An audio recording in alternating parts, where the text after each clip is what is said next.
സത്യം പറഞ്ഞു കഴിഞ്ഞാൽ നമ്മുടെ ബ്രെയിൻ നമ്മളെ എപ്പോഴും പറ്റിച്ചുകൊണ്ടിരിക്കുകയാണ്. നമുക്ക് വിജയിക്കാനല്ല, മറിച്ച് നമ്മളെ സേഫായി ഒരു പണിയും എടുക്കാതെ ഇരിക്കാനാണ് ബ്രെയിൻ എപ്പോഴും ശ്രമിക്കുന്നത്. ഇന്ന് രാവിലെ നടന്ന കാര്യമൊന്ന് ആലോചിച്ചു നോക്കിയേ.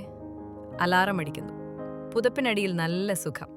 അപ്പോൾ മനസ്സ് പറയും, ഒരു 5 മിനിറ്റ് കൂടി, അത് കഴിഞ്ഞ് എണീക്കാം എന്ന്. നമ്മുടെ ബ്രെയിൻ നമ്മളെ ആ കംഫർട്ട് സോണിൽ തന്നെ പിടിച്ചു നിർത്താൻ നോക്കുകയാണ്.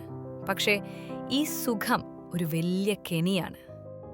എപ്പോഴും ആ മനസ്സിന്റെ വാക്ക് കേട്ടിരുന്നാൽ നിങ്ങളുടെ ജീവിതത്തിൽ ഒരു മാറ്റവും ഉണ്ടാവാൻ പോകുന്നില്ല. നമ്മൾ അവിടെ തന്നെ നിൽക്കും. നമ്മളെല്ലാവരും ഇത് അനുഭവിച്ചിട്ടുള്ളതാ. ഡയറ്റ് ചെയ്യാൻ തുടങ്ങും, പക്ഷേ ഒരു മധുരം കാണുമ്പോൾ സാരമില്ല, ഇന്ന് മാത്രം എന്ന് കരുതും. ഒരു വീഡിയോ കാണാൻ ഫോൺ എടുക്കും, പക്ഷെ അറിയാതെ 2 മണിക്കൂർ അതിൽ തന്നെ ഇരുന്നു പോകും. എളുപ്പമുള്ള വഴി തിരഞ്ഞെടുത്താൽ നമ്മൾ വീക്കായി പോകും. ജിമ്മിൽ പോയി വെയിറ്റ് എടുക്കുന്നത് ആലോചിക്കൂ. കൈയൊക്കെ നല്ല വേദന എടുക്കും, പക്ഷേ ആ വേദന സഹിച്ചാൽ മാത്രമേ ശരീരം നന്നാവുകയുള്ളൂ. ജീവിതവും അതുപോലെയാണ്. കഷ്ടപ്പാട് വരുന്ന സമയത്താണ് നമ്മൾ വളരുന്നത്. അപ്പോൾ എങ്ങനെ ഇതിനെ മറികടക്കാം? അതിനാണ് 3 സെക്കൻഡ് റൂൾ.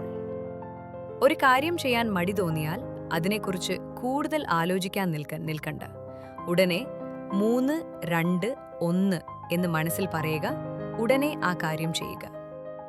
കഴുകാതിട്ട പാത്രങ്ങൾ കാണുമ്പോൾ മടി തോന്നുന്നുണ്ടോ? ഒന്നും ആലോചിക്കണ്ട. 3, 2, 1 അങ്ങ് കഴുകാൻ തുടങ്ങും. ഒരു കോൾ ചെയ്യാൻ പേടി തോന്നുന്നുണ്ടോ? 3, 2, 1 നമ്പർ ഡയൽ ചെയ്യൂ. മനസ്സിന് തടസ്സങ്ങൾ പറയാൻ സമയം കൊടുക്കരുത്. ആക്ഷൻ എടുത്താൽ പിന്നെ പേടിയുണ്ടാവില്ല. ദിവസവും നമുക്ക് ഇഷ്ടമല്ലാത്ത എന്തെങ്കിലും ഒരു കാര്യം ചെയ്യണം. ചില സമയം അത് പച്ചവെള്ളത്തിലുള്ള കുളിയാവാം, അല്ലെങ്കിൽ റൂം വൃത്തിയാക്കുന്നതാവാം.